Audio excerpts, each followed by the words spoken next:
Hello, everyone. This is Linda Talafero, your girl from the T, the Extra Effort, where I help rising professionals establish executive presence. I wanted to come on today and talk about a quote I saw the other day that said, "The greatest pleasure in life is doing what people say you cannot do."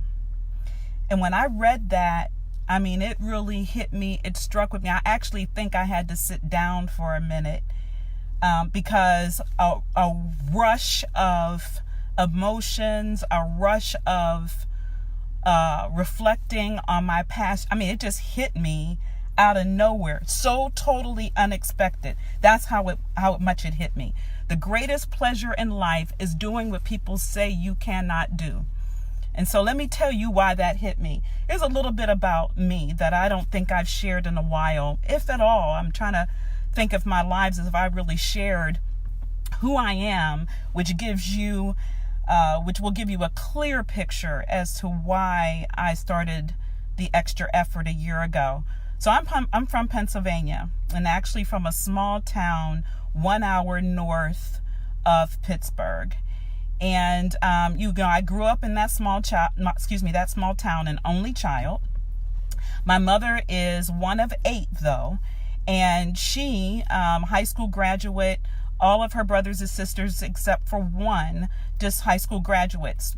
Factory workers, hard blue collar workers. One went to college.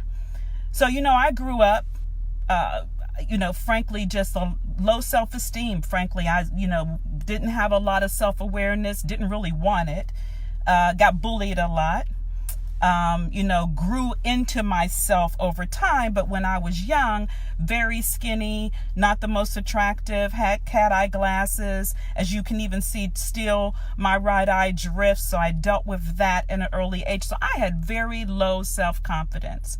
My mother, who had never been to college, all she knew was, look, you got to have a better life than I did. So I constantly had that push to do well in school, to go to college, but that's all she knew, get that college degree.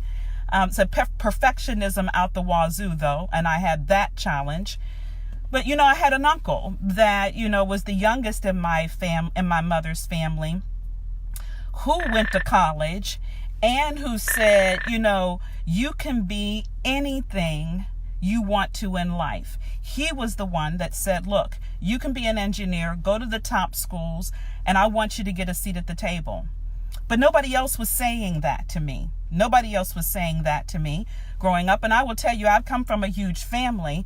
My cousins, I think I'm the only first generation, my generation of cousins. I think I'm the only one that went to college, to be frank with you. So my uncle was the only one that went to college. I was the only generation to go to college. My parents split up when I was 8. So my dad left when I was 8, and it was just my mother and I. And, she was working hard trying to put food on the table. So I kept my head down, worked hard, got good grades. And then I went to college, and I figured, okay, I'm checking the boxes. I'm doing as my mom wanted me to do. I'm going to, get this degree, just keep my head down, work hard.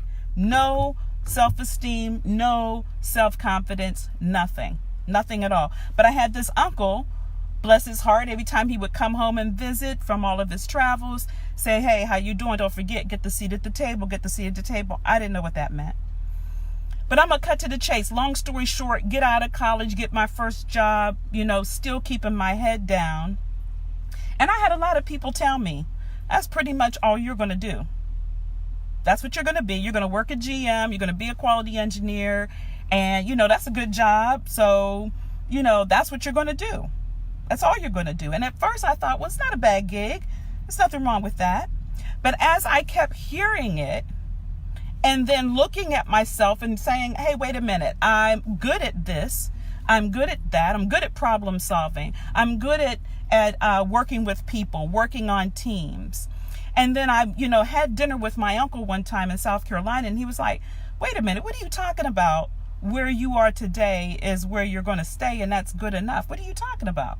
And I shared with him some of the things I was hearing about what people said, and as being an African-American woman in a manufacturing environment where, everywhere you look, there are people that don't look like you. And so they're telling you, this is what you're going to be, and this is all you're going to be, and you're not going to be anything more.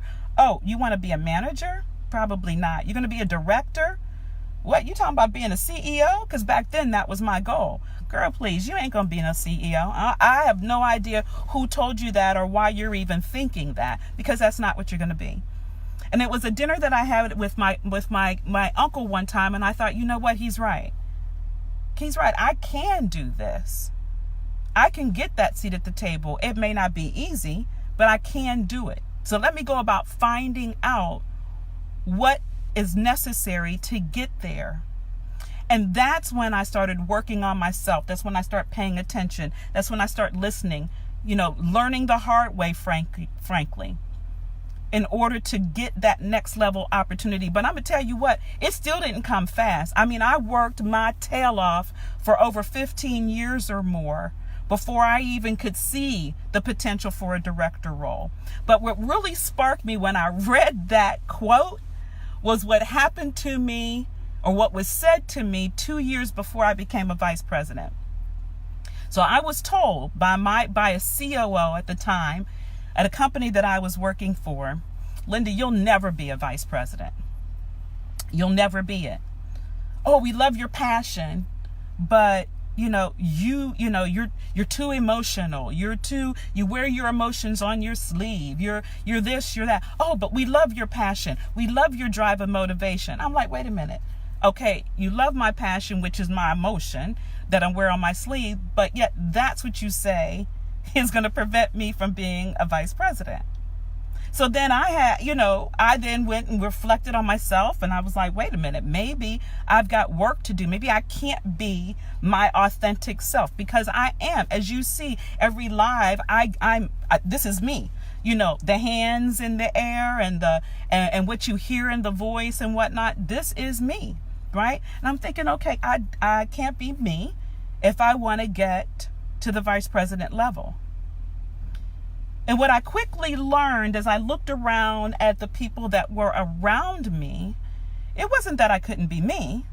It was that they weren't comfortable with Linda being Linda, looking at who I am. And in that particular company, like most of the companies that you guys are part of, most of the ones that we see around today, most people in these positions, vice president and above, don't look like us. At least back then, didn't look like me.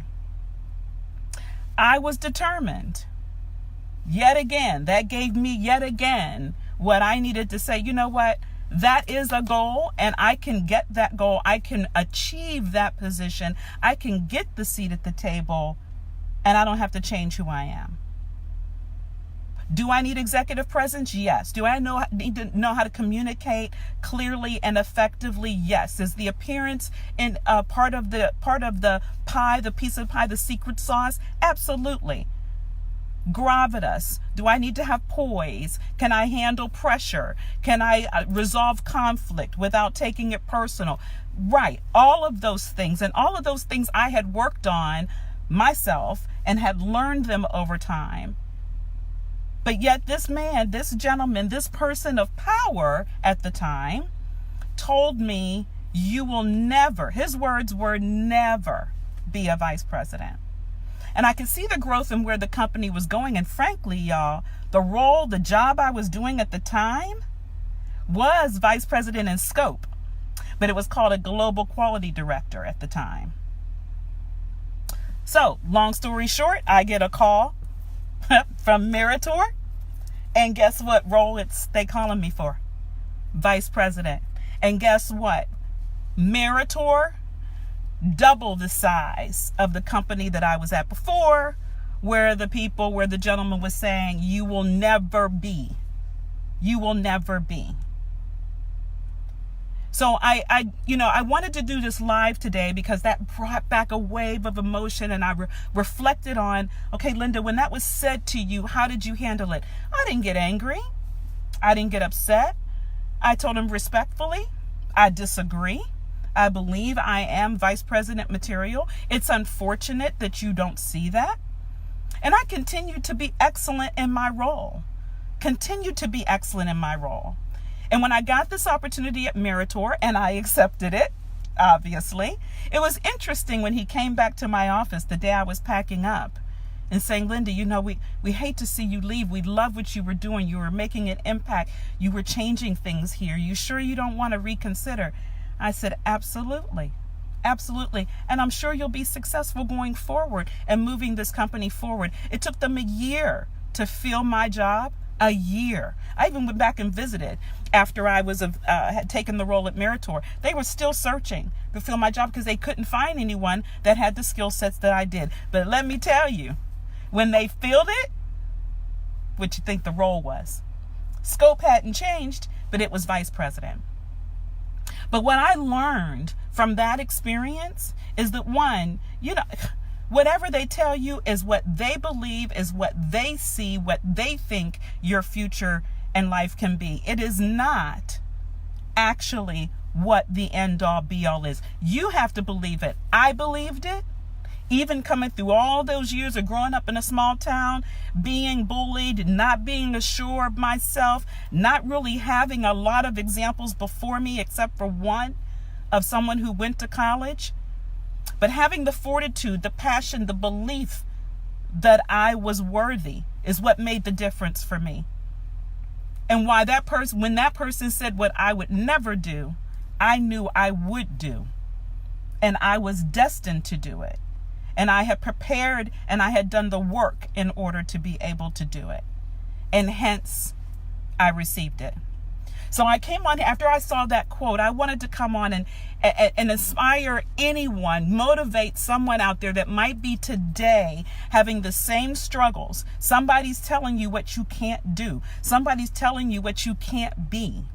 Somebody else, you're allowing somebody else to form your destiny, to tell you what you should see for yourself, to tell you what you should aspire for yourself, rather than you reflecting on you and looking inside your heart and knowing what it is that you want to be and can be, and then believing in that and then doing the work to make that happen.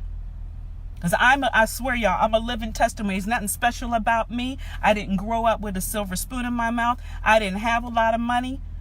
I worked when I was 15 years old at Kmart. And on dollar days, it was a big deal in my household with me and my mother on dollar days at Kmart. So I came from, this was something that I worked hard for. And this is why a year ago, in May of 2017, I decided that I wanted to be instrumental in helping someone else move that needle in their career, because we are worthy. You are worthy.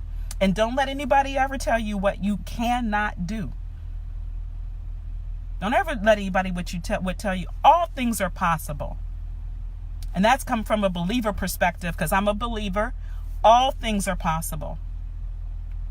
So I just wanted to share that with y'all today. You can see that quote. I read it like yesterday or the day before, but it's just been living in me. And I really just wanted to get on and share and let y'all know that, look, if any of you need, you need to understand how to build that roadmap. You want to figure out, what tools you need, how to get that executive presence established so that you can clearly lay the foundation and establish what you need to establish to get your seat at the table. There's a link in this description. Click on the link. That gives you a consultation call with me, 30 minutes, to see if I'd love to work with you and help you along the journey, because you are worthy. I was worthy. Somebody told me I would never be. And today I am. Okay? So y'all have a beautiful rest of your Sunday. And again, in the bottom of this description, there's a link. Don't hesitate. Click on it. I'd love to help you, because you can be also. Take care.